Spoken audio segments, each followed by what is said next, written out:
So, hello, and welcome everyone to Happy Hour. Lovely to be with you. So many different time zones joining us in this moment in time. So, for today's practice, I'd like to invite us to consider this quote that I heard earlier, and I don't know who's attributed to. Actually, I didn't get the chance to search, but. Um, Here it is. Comparison is the enemy of contentment. Comparison is the enemy of contentment. So it's such a profound statement, and I want to unpack it a little bit, um, and also maybe add some more to it. There's so many different ways that perhaps comparison can show up in our lives. And I just, as I said that, I remembered Gail has this teaching where he comes with an artificial flower or something, holds it up and says, here's a flower, and then oh yes, here's a similar one that just came through. Theodore Roosevelt said, comparison is the enemy of joy. I like that too. That's a good one. Comparison is the enemy of joy. Yeah, joy and contentment both. So I'll talk about both. How's that? This is great. Thanks for sending that to me, Steve. Great. So Gil has this teaching where he shows up with a flower sometimes, and the sense of, oh yeah, the flower is perfect in and of itself. The flower is perfect in and of itself. And then brings up another one, like a taller one, or, and then a shorter one. Then there's a sense of like the mind wants to compare, oh, this is bigger, smaller, not good enough. Whereas in and of itself, it's perfect in and of itself, given the causes and conditions of this flower. So comparison can show up in different ways. Sometimes we compare experiences, like, oh, this soup I'm having right now. No, this restaurant, this soup I'm having at this restaurant, oh, this other soup was better. And you're always seeking in your mind the perfect soup, the best tasting soup. So you're never satisfied with, oh yeah, the one that you had, which actually you're misremembering the taste of it. Maybe you're remembering to be better than it actually was, because I don't know, you were hungry, or you were with the group of friends. So the soup tasted really good, but that soup was the best soup. This just not good enough. The one I'm having right now, or as a restaurant, or making it at home, like, oh, it's just like, not good enough, not good enough. So there's a sense of depletion. There's a sense of lack of contentment, or lack of joy, lack of appreciation, instead of appreciating what is here, what is right now, all the possibilities in this soup, in this moment, in this amazing soup that this is, showing up just as it is. And sometimes that soup is us. In terms of comparison, we compare ourselves. Oh, that other person who is, I don't know, taller and more famous, or more successful, or has more friends, or more likes on Facebook. I don't know. Just, I'm being silly, but use your own imagination. Has published more, or written more, or I don't know, is more this X. Comparing ourselves to some other hypothetical person, so some other person, whereas um, each one of us has unique occasions, unique opportunities, unique obstacles, unique challenges, and in Buddhism, unique causes and conditions. We all have unique causes and conditions. So to say, oh, well, I wasn't born as this other person. I mean, they are who they are, and I am what I am. So how can I be inspired? So instead of comparison, I want to bring in the concept of inspiration. How can I be inspired to be the most ethical, most kind, most giving person I can be, to fulfill my potential? And to remember that life isn't about getting. We think it's about getting. Life really isn't about getting. It's about giving. It's about giving to others. Our life, the best way we can live and satisfy, to the best way we can fulfill our potential is to become a gift. It become a gift, not just to ourselves, but to become a gift unto the world. So let that be your measure of contentment, measure of joy, or measure of aspiration is what I want to bring in tonight. So comparison is the enemy of joy, as Theodore Roosevelt said, or as I misremembered it, comparison is the enemy of contentment. And again, so many different dimensions of this, both in our experiences and also with things, with events, with friends, with just experiences in life, if we're comparing always. And the other dimension is whether we're comparing ourselves, this person who is me, to some idealized version. The wrong way of really framing it. If we are bringing comparison, maybe it's a way of aspiration. Oh, how can I be? How can I be the best, the kindest? I don't know, just a sense of values, really thinking of the values, not in the way of, again, getting, but giving. So that's the frame I want to set up tonight for our practice. And with the guided meditation tonight, um, as always, we'll start by settling in the body with the breath. Then I'll bring some invitations and settling in the moment, and just a set of settling into contentment and joy in the present moment. Some gentle invitations. So that's the plan for tonight. All right, let's sit together, friends. So arriving in our seat.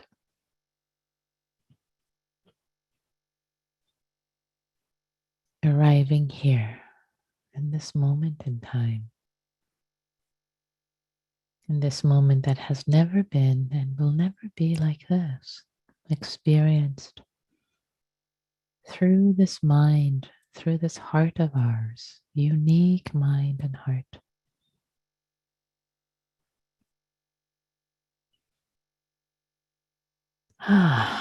Landing, embracing as if we're opening our arms wide, wide, wide.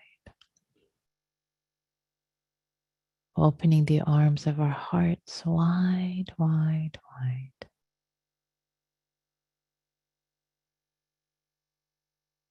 To embrace, fully embrace the world as it shows up right now in this body, in this moment.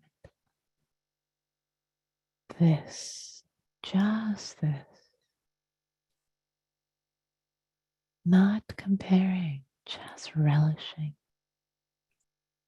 Even if there is discomfort present in the body or mind, can we open up to this evanescent,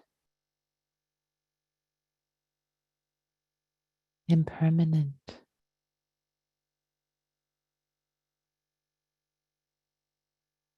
moment in time?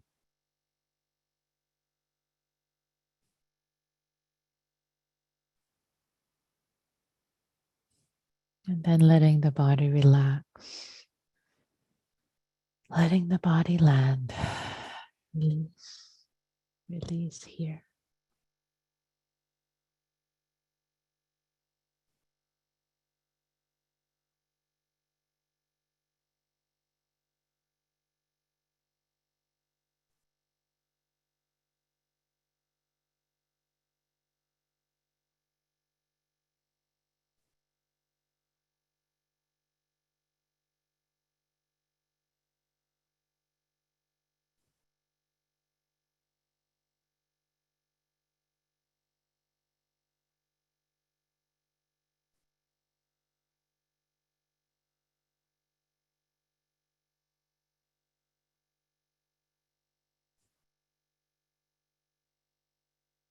releasing thoughts that arise. It's okay.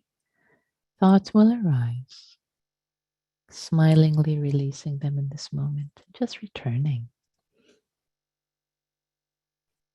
to the awareness of the breath, the body, this moment in time, expansively letting the body, the feet, to feel, to appreciate being connected to the ground, to the earth.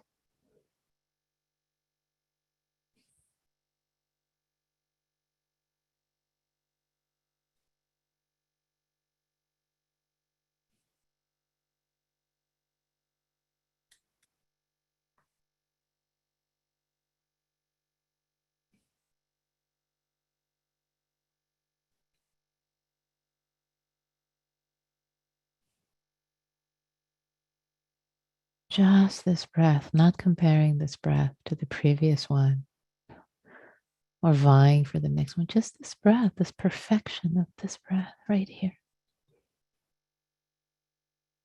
This moment, fresh, amazing, miraculous, never lived before.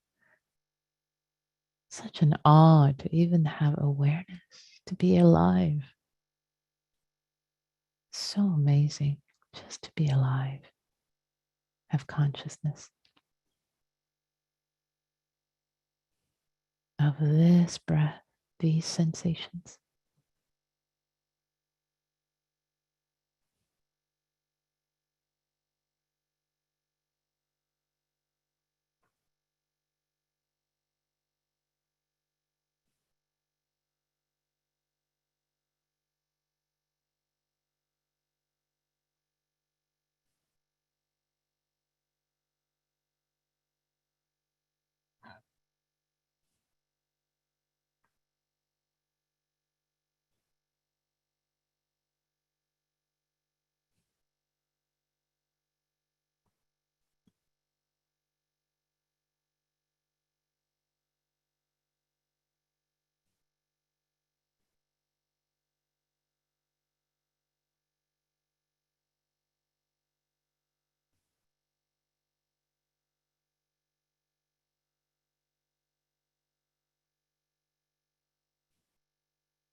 Just this breath, the amazing miracle of this breath in this moment. The entirety of the breath.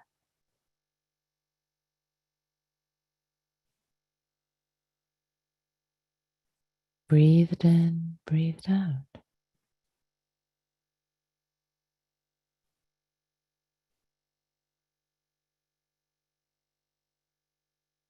The miracle of this breath reverberating through the whole body.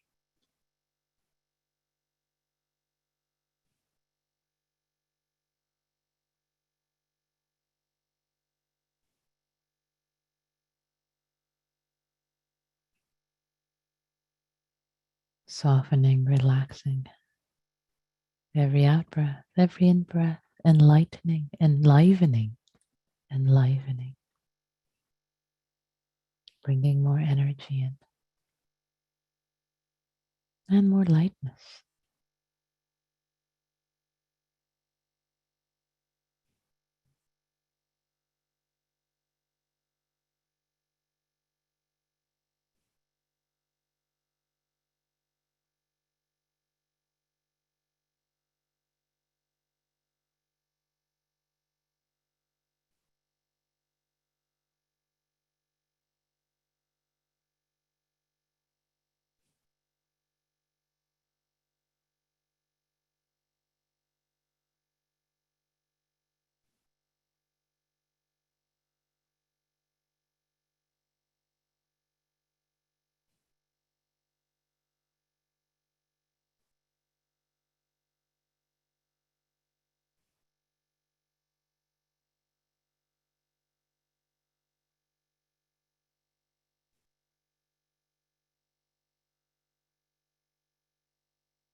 Now, is it possible as we're sitting, being breathed,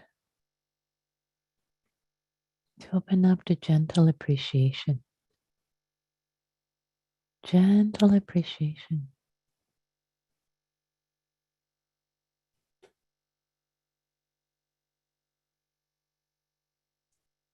for whatever is arising in the sphere of experience right now? Most prominently, the breath, sensations of the body, sense of aliveness, maybe any pleasantness in the body. Maybe there's pleasantness associated with the breath, being breathed, gently swaying.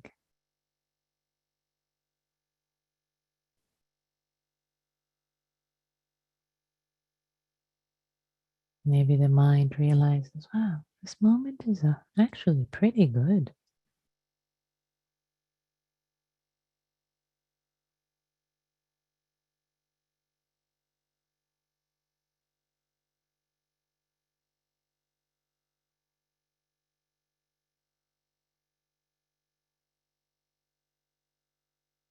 Maybe there's more contentment available in this moment, more joy than I realized. If I just open up ever so gently, not pushing, just opening up to the possibility, appreciating the joys, the delights, pleasantnesses, comforts, even if coexisting with discomfort, just an overall spaciousness that's here.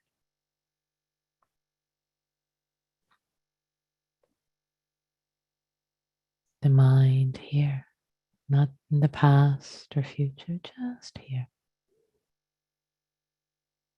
Just gently enjoying the breath.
And if there's a part of your mind, your heart, that's negating, that's fighting against this moment, it's okay. Include that part. Include that part. Don't throw it away, shut it out, exile it. That part is included also, if there is any. No part left out. No part left out.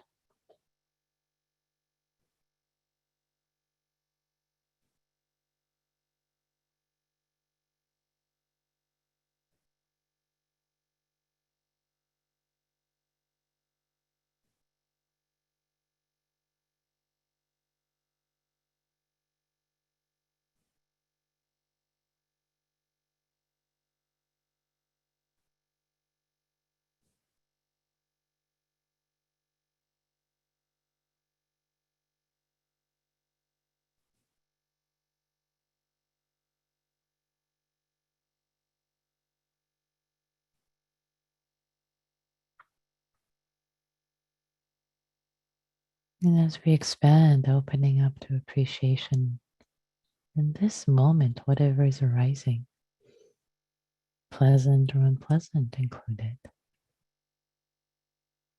appreciating it just as it is. Can we open up also, expanding from this moment in time,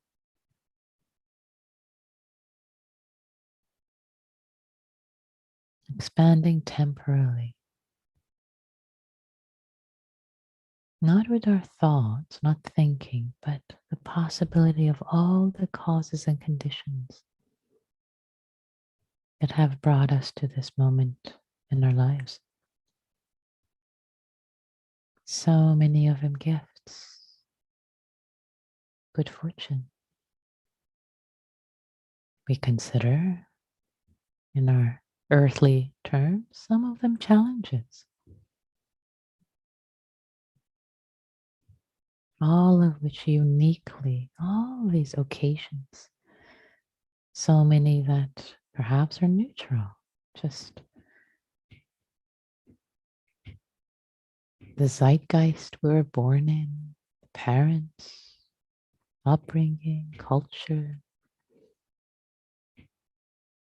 random coincidences, just all these causes and conditions, so many events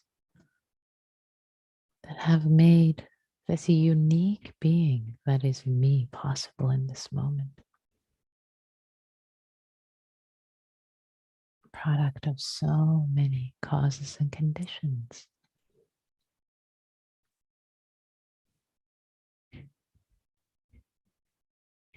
Not independent of them. How unlikely was it, is it that we're even born?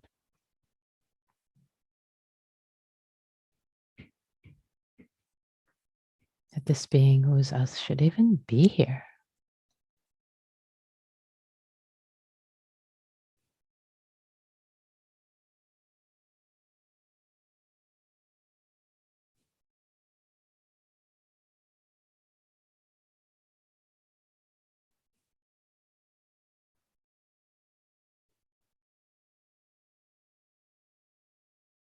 Can we appreciate the mystery, the intertwined, the interbeing, interconnected mystery of our existence?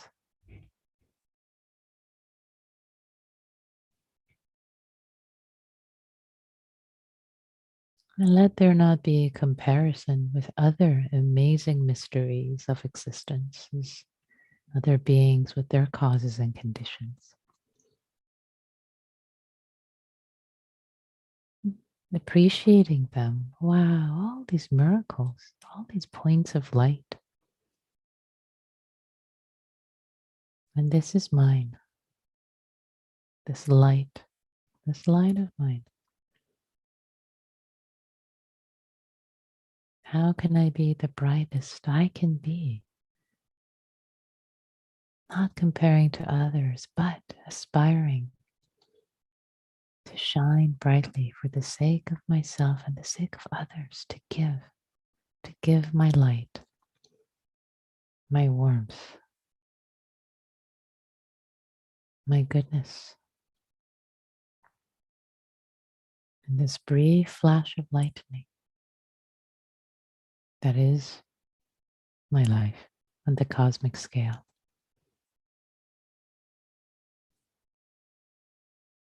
To aspire,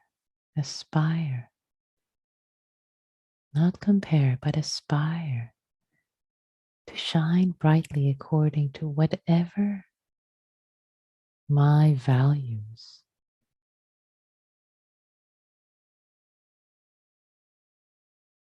the goodness of my values, my North Star is. Let that be the measure of the brightness of my light, my goodness, shining in the world.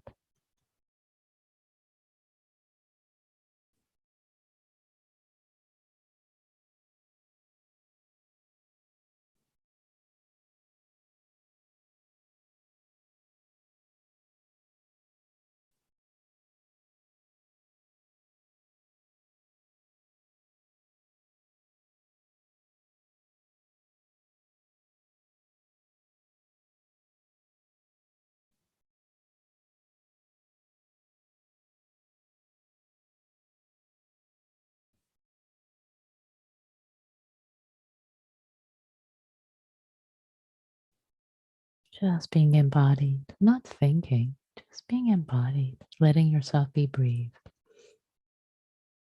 letting these reflections be breathed in and out without so much thought, but dropped into the body, resonating.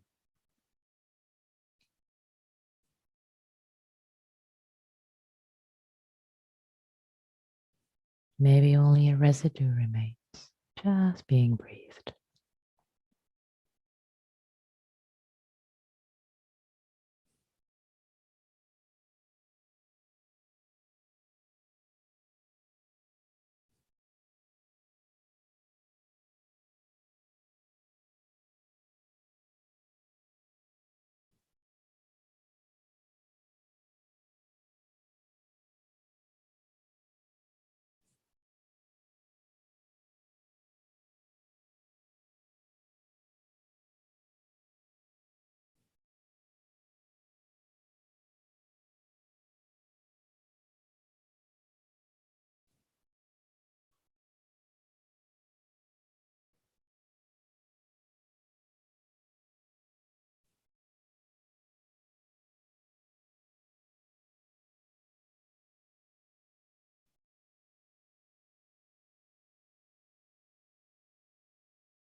The Buddha said, be a light unto yourself. Can we be a light? Can we be a light unto ourselves and others?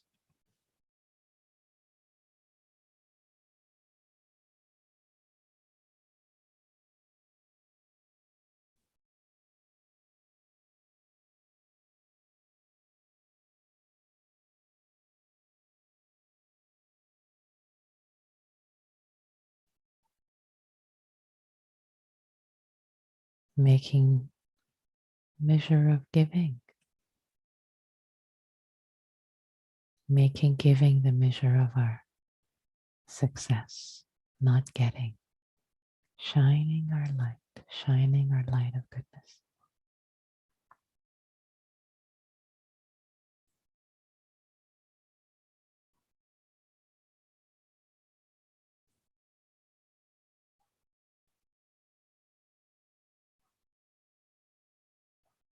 May it be metta, gladness, goodwill for others, generosity,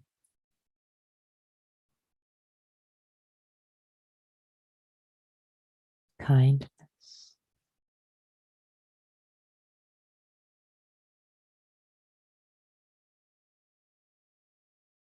compassion,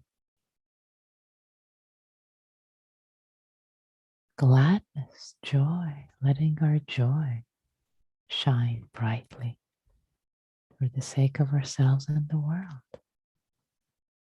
What a beautiful gift to give to ourselves and others. Our joy, our contentment.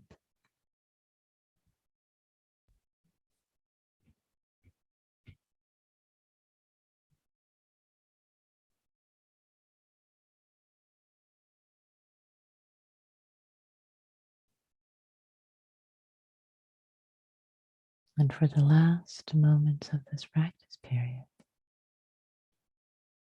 honoring, appreciating ourselves for having showed up. If any judgments are arising for what happened or did not happen, can we be kind? Can we be generous to ourselves for having done our best, given all the causes and conditions? It's like this. It had to be like this, or it would have been different. Appreciating ourselves and the gift of causes and conditions for being here now, together practicing in Sangha,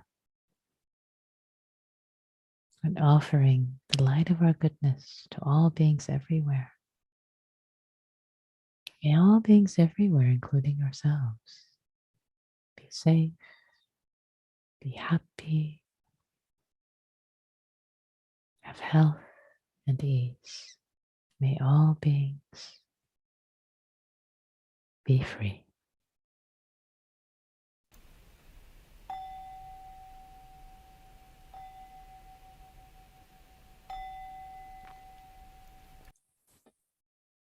Thank you, everyone. Thank you for your practice.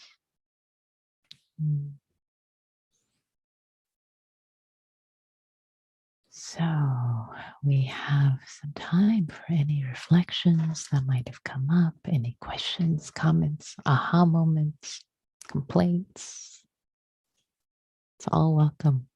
What did you notice this practice tonight around the theme of comparison is the enemy of joy / contentment,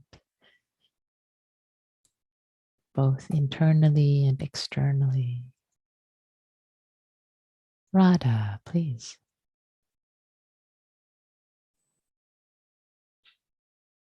Hi. Hi. So I'm outside and there's a lot of wildlife where I am. There's a lot of bird life. And I was kind of feeling into, like I could hear the bees and the birds. And yeah, just kind of feeling how like they each have their own kind of unique song and call, and they don't It's like the bee knows what it needs to do. It knows what its work is, and it doesn't. I saw a meme once where that was like, it was like a bunch of animals, and it was like, an elephant doesn't try to be a dolphin or something like that. Yeah, so like there's kind of the sense of relief that comes with that kind of self-acceptance, is what I was feeling. Lovely, beautiful. Thank you so much for sharing that. It touches me so deeply, your experience and the metaphors that have come to you.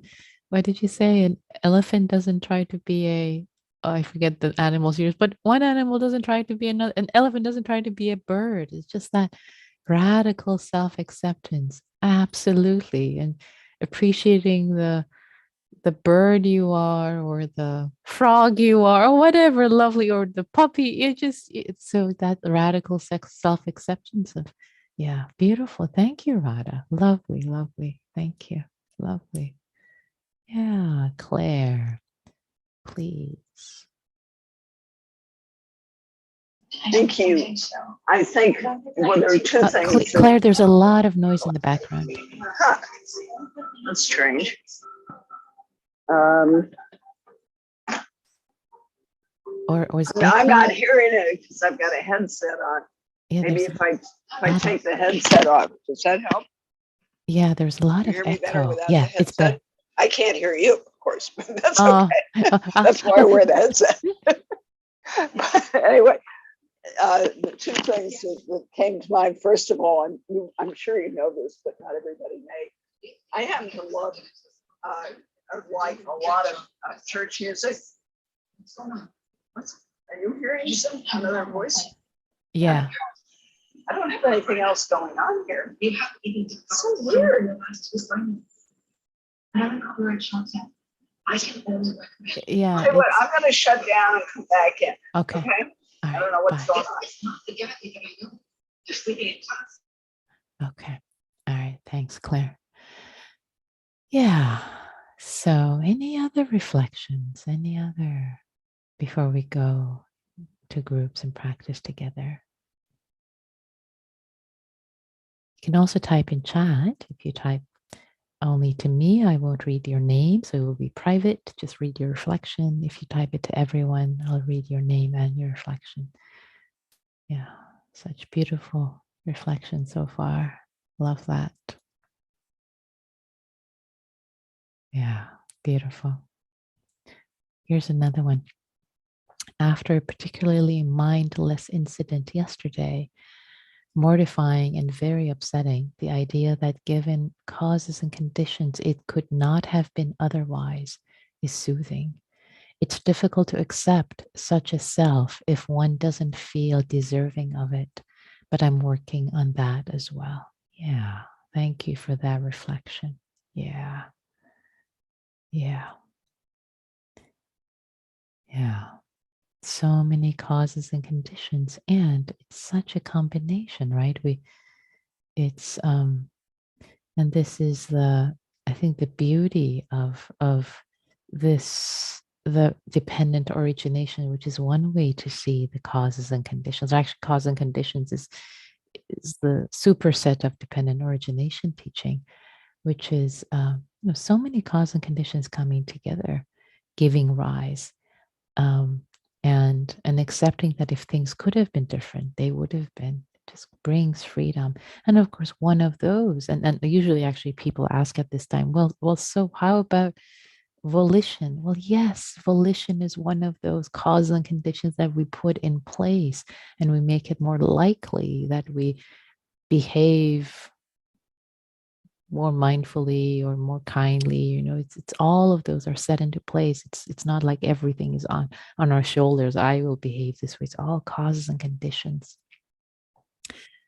Another reflection, may we all have people in our lives to acknowledge and celebrate our special gifts and skills along with us. Yes, may it be so. So I'd like to invite us now to turn to practice together and started to give more invitation, more instructions as to how to be in small groups. As people have said, it brings more of a sense of safety. So So let me just say a couple of words about groups before I set them up. So you'll be in groups of roughly size 3, depending on where the chips fall. Could be 2 to 4. And the invitation is that what you have practiced now silently with your eyes closed, here are these wayfarers like you, these travelers. Now you get to connect if you wish. It's a very sacred, beautiful opportunity to connect. It's not just, oh, go talk amongst yourselves, people. It's, oh, yes, honoring yourself, honoring each other just for a few minutes and sharing as little or as much as you wish about your practice and holding witness. That's a big part of it. It's about giving. It's not about impressing, not about educating. It's about offering, if you wish, what has come up for you as to support you and others as a gift, to hold present, to hold presence for them also. Witness them, see their beauty, just as one reflection said, see their special gifts, special cause and conditions, to see that. So this is really the opportunity of the groups. And please speak from your own experience, not comment or manage or other people's experience asking questions, but yeah, not serving as a facilitator either, just staying with your own experience and honoring others. And maybe they offer their silence. Maybe that's what they need to offer tonight, and that's okay too. And you can start with alphabetically if you wish. And maybe we'll do spiral. So each person will say a nugget instead of doing a long monologue, which is sometimes we do. Just share one nugget, one thought of what came up. If you have like 5 nuggets, just share one. The other person, next person in the alphabet, first name, will share another nugget if they wish, or they say pass. And then the next person, and then we'll come to you. And just go around a few times this way, just co-creating, going around to see what happens. So I will create the breakout rooms now with, here we go. Okay, so here we go. Okay, I'm going to open them. Take care of yourselves and each other in kindness. Okay, welcome back, everyone.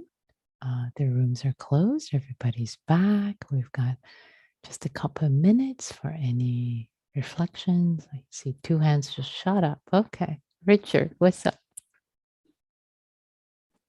I understand what you say by comparison in the sense of like, I used to be better or other people have more than me, that kind of thing. But there's also the kind of reframing of there are a lot of people have it a lot worse than me. Mm-hmm. Or there are a lot of people in my boat right now, which is a really powerful. There's a lot of people in my what right now? In my boat. I mean, who share the same, whatever the source is, that really sort of like depersonalizes things. Right. Yeah. So your question is, what about that? Yeah.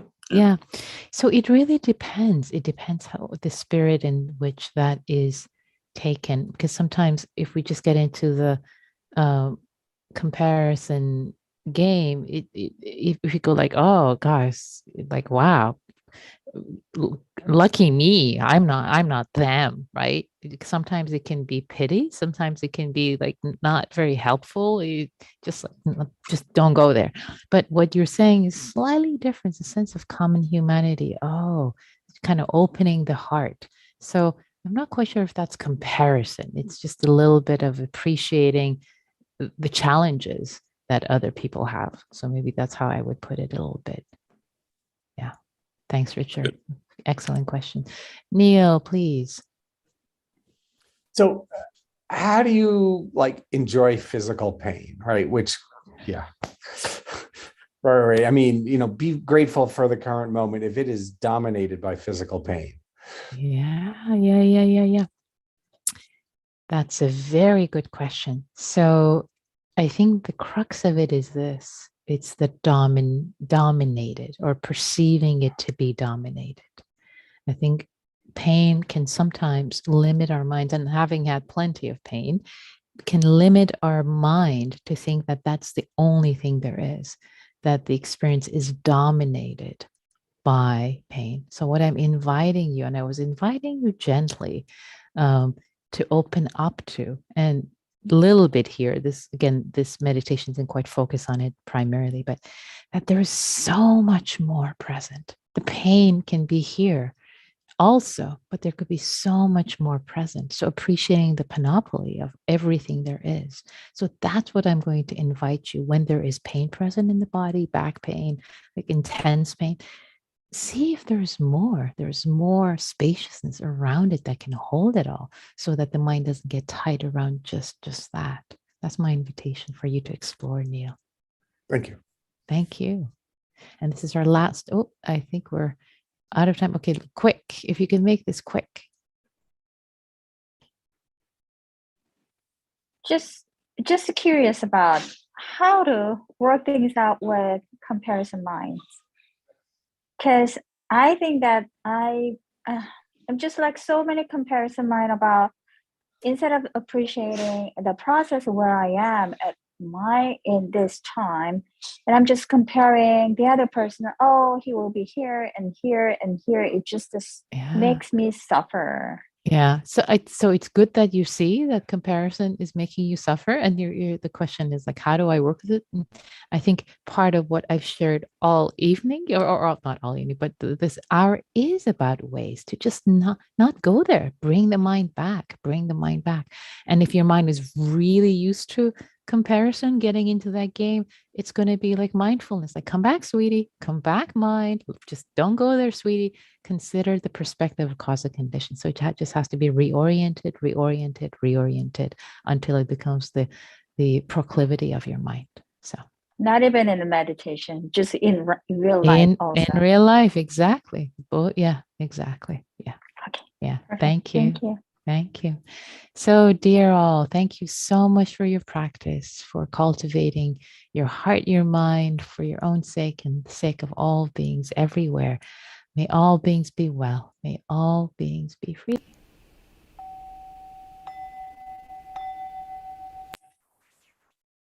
Thank you. And now